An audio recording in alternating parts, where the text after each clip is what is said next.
The scarcity of foreign exchange is no longer news. One of the sectors of the economy feeling the heat over the last year and a half is the petroleum marketers who depend on the scarce earned currency to bring in finished refined products. Tunji Oyebanji is the Managing Director and Chief Executive Officer at Mobil Oil Nigeria, one of the listed oil majors. And yesterday afternoon, he sat to chat for a few minutes with Temple Ashaju, who is Channel's business news producer, on the issue of Forex, the imports, as well as the challenges they face at this time of petrol scarcity. Let's listen to this conversation for a few minutes. Well, it's part of our own corporate social responsibility. It's part of our engagement. It's part of building relationships between ourselves and the Nigerian Stock Exchange. As you know, we've been a company that's been quoted on the exchange for a very long time, since 1978. And we feel that there's a need to continue to build on that relationship. So that's primarily why we're here. Generally, can you tell us what business looks like at the moment? Well, I would say it continues to be challenging.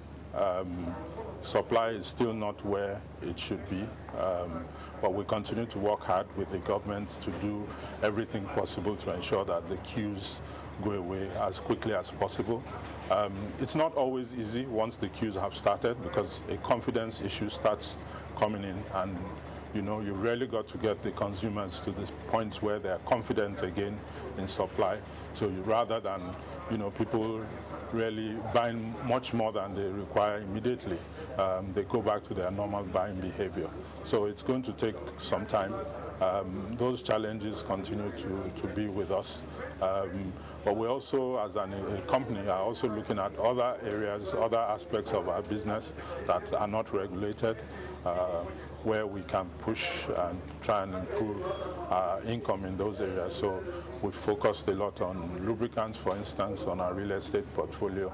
So these are things that we've continued to focus on to help us weather these relative tough times. So fuel scarcity is yet abating. We keep seeing lingering queues at filling stations. What exactly is going on? What is the reason for all of these queues at the filling stations? Well, it's a mixture of many things. I think first problem was the fact that we had an arrangement in terms of the frequency or the time where we would get our subsidy payments. Normally that should be within the 45-day limit. Unfortunately, for various reasons, delays came on, and rather than get our payments within 45 days, sometimes stretched to almost a year. So for that, at some point, a lot of companies, gradually started backing out of the importation arrangement. In our particular case, we did continue, even though at a slightly lower level. But when this administration came into it, made efforts and very quickly was able to get a supplementary budget with which they were able to clear a huge chunk of those outstanding subsidy payments. But then soon after that, the issue of the foreign exchange became an issue. You recall that the Naira devalued significantly, and Forex became an issue based on the fact that oil prices collapsed. And that made it very difficult for people. Even now, when they had the money, they couldn't access the foreign exchange to bring in products. And what you found was that NNPC had to take on the burden, had to really be the one to step up to take on that huge burden of bringing in most of the products. Our company continued. The first quarter, for instance, we imported everything we were allowed to import.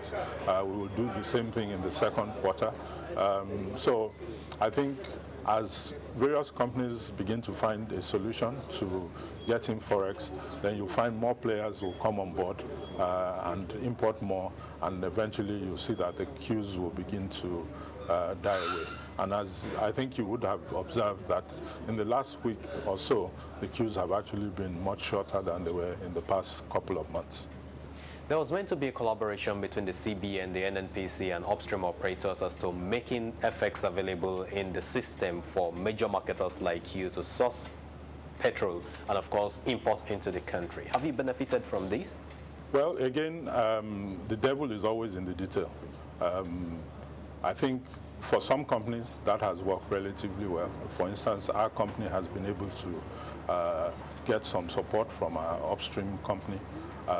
But making that work, the details, of course, of companies' operating systems differ. So especially when they are not a related company, making that happen as quickly as you want is not always the case. So speaking for our company, I can say, we've been able to work it fairly robustly. It's working pretty well. And that's why we were able in the first quarter to bring in all our locations. I'm not in a position to say exactly to what extent other companies have been able to succeed in that regard. But certainly, I know that all hands are on deck. The minister, the Honorable Minister of State is working very hard, making sure that this synergy works together. But once the dance becomes three people, it gets a bit more complicated than if it's done directly. Now, pipeline vandalism seems to be on the increase. Does this affect you in any ways? Well, there's no doubt about it. As you know, there are over 5,000 kilometers of pipelines to move refined products across the length and breadth of Nigeria. At best, maybe a very limited portion of that is working today, primarily maybe from Atlas Cove into Mosimi and into Ejigbo. If those pipelines had been okay without holes being drilled in them at various points, product would actually move less by road truck, but actually move through that pipeline system throughout Nigeria. So it's obviously affecting our business. More product is being moved by truck than ideally should be moved by truck. And there are frequent disruptions because this vandalism is on the increase, or it's still there. It's not going away completely.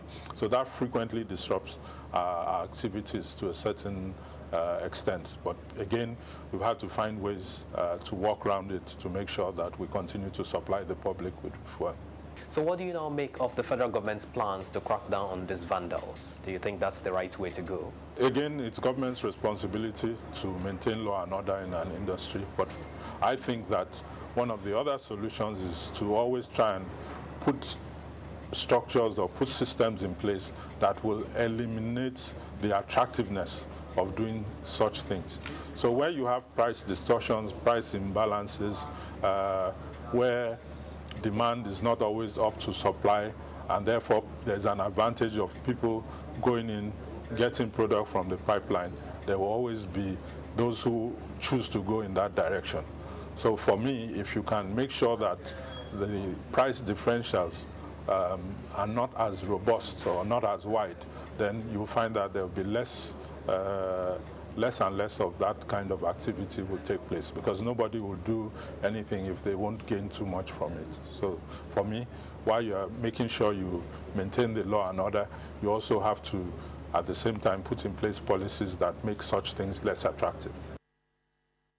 Okay, a bit of overview of the Nigeria's downstream sector there from Tunji Oyebanji, the Managing Director and Chief Executive Officer of Mobil Oil Nigeria, listed on the stock exchange with our Temple Ashaju, business news producer. That's about all we got time for today. Don't forget, it's been a very business week. The president in Katsina for the States Economic and Investment Summit. He'll be proceeding to the UK for the Anti-Corruption Summit on Thursday. Meanwhile, the Vice President is holding meetings with service chiefs, the oil companies, and the electricity firms. It's a very busy week. The firms themselves are holding their own media briefing tomorrow. We'll keep our eye on all of this. A very interesting week. Don't forget the budget implementation details will be out on Thursday, the 12th of May. Don't miss that on your calendar. I'll see you again very soon. Bye for now.